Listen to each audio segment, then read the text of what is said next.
whatever the music you play. And maybe the techniques I use could inspire you in a jazz situation, I don't know, or not. It's up to you. But it's all I get to offer. So I hope you'll enjoy. I don't know what I'm gonna do first, play a song maybe, or play whatever you want, or ask a few, answer a few questions. Maybe it's up to you. So play back first? Yeah, play a song. Okay.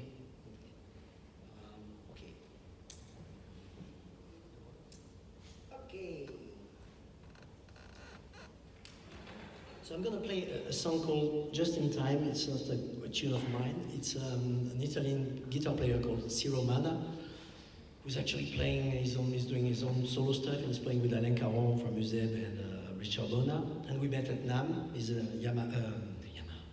he's a Mount bass endorser, and he's a great guy, great guitar player. You should check him out. Fusion guitar player.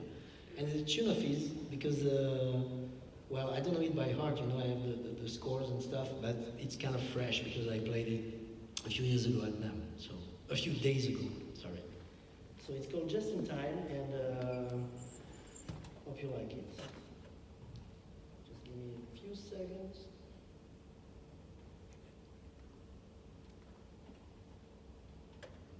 Okay.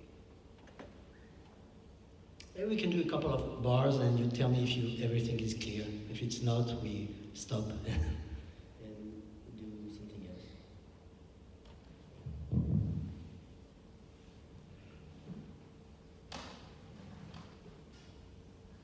Oh, there's no more sound. You know, we set up everything, but no sound. I think you maybe touch something. Maybe it's the microphone or the playbacks. We cannot have both. Can we? Playback is running.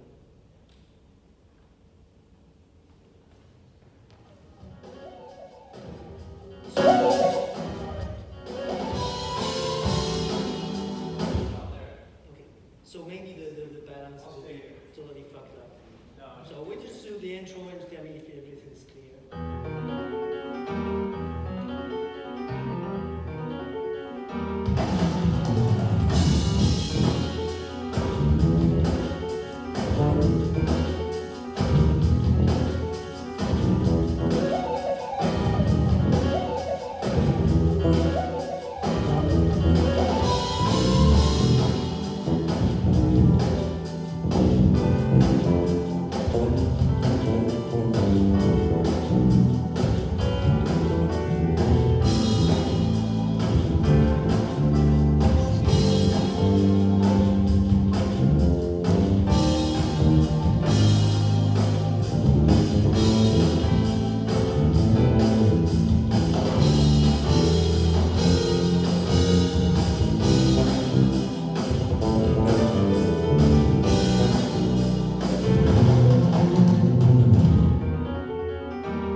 Was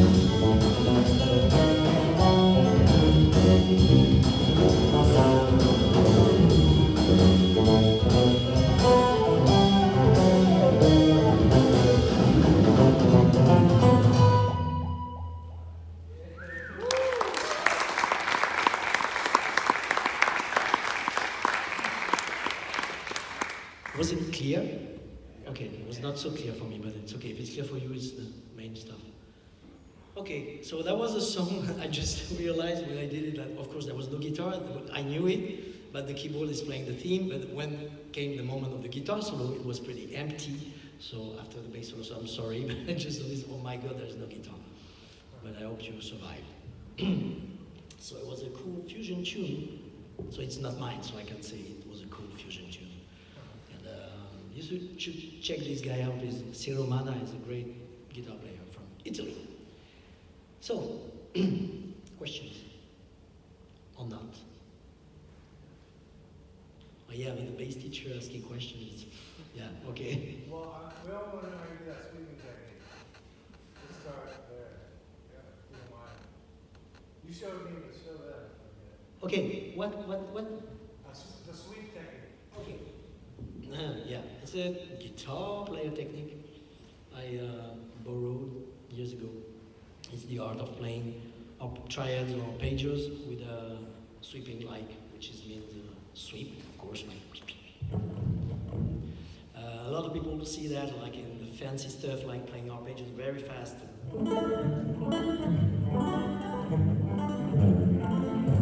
So it's funny, but a part of that, it's cool because it's the only way to play arpeggios not in a detached way. I mean, like really like a wave. Like actually, if you see the score, it's actually a wave because you up and down. You know, the triad or the arpeggio, which is the main thing. But the technique itself is not complicated. It just requires a lot of sync between the two hands because hey man, there's a friend of mine from France who's coming, which is cool.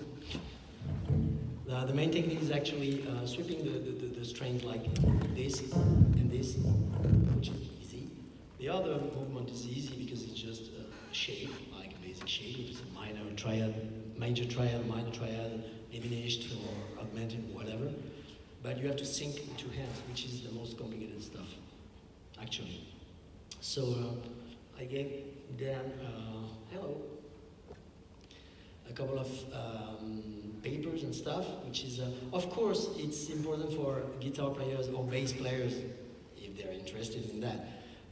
A keyboard player, for example, doesn't give a damn about this because he's doing arpeggios, whatever happens, it's not swept or whatever, it's all detached.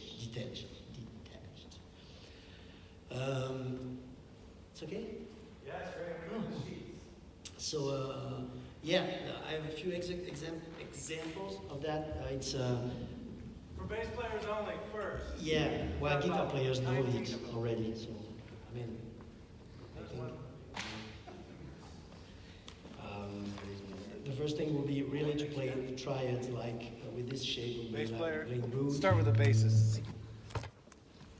Yeah, but the thing is that yeah, but you have to search because I don't remember. Maybe I wrote it somewhere. Let me check.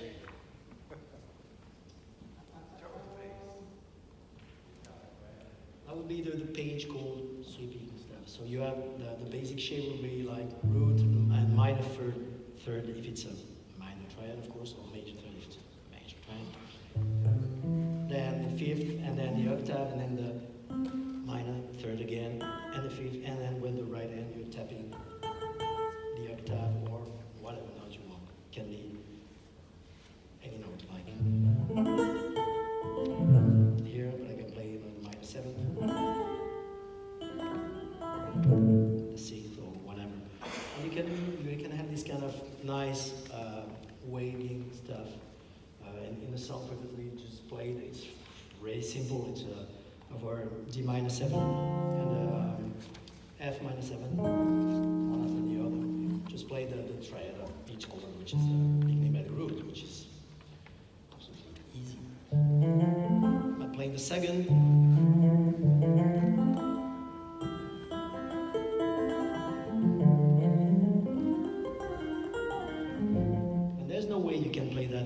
use. If you do, that would be, yeah, you can play it, but it doesn't sound sad.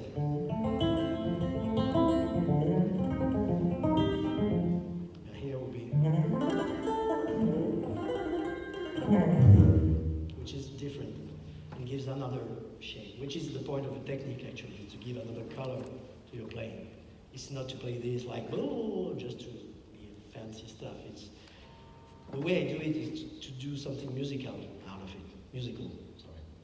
So there's a bunch of things you can do with this technique, like, this is the really easy stuff, like minor and major triads. I'll try to speak quiet and slow, because if I speak too much, too fast, I eat some words.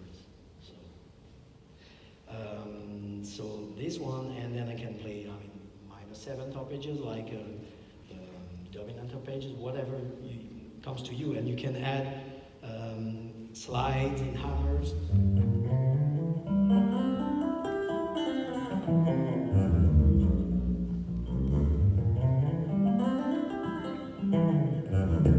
Which kind of gives this kind of nice way. And I think it's an interesting technique once you're interested in it and you practice it, of course, because you have to practice. But as I told Dan previously, this will never get you a gig, actually, because nobody will get you like, hey, we should hire a bass player, take this one who's doing sweeping, like, nobody cares. It's for your own stuff, if you like it or not, want to use it or not.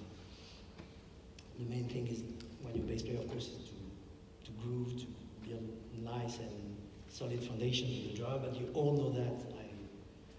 You all know that. So this is about sweeping, actually. There's a lot of things to say, but especially about the right hand, you can do a lot of nice stuff with the sliding stuff. I mean, the tapping stuff, or the polyphonic stuff, like, it's not my kind of stuff. I liked it when I was younger, but I leave it to other people who do it better than me and like it. But the tapping in order to achieve and to play notes that you wouldn't play normally, because there is a big range between the notes, is interesting in itself. Like,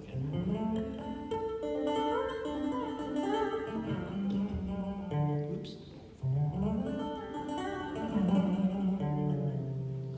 Well, it gives a color. It's not about all the fancy stuff, like since the 80s, since Eddie Van Halen came out, everyone was playing like, everyone was, whoa, but it's a nonsense. I mean, you have to use it in a musical way, I guess.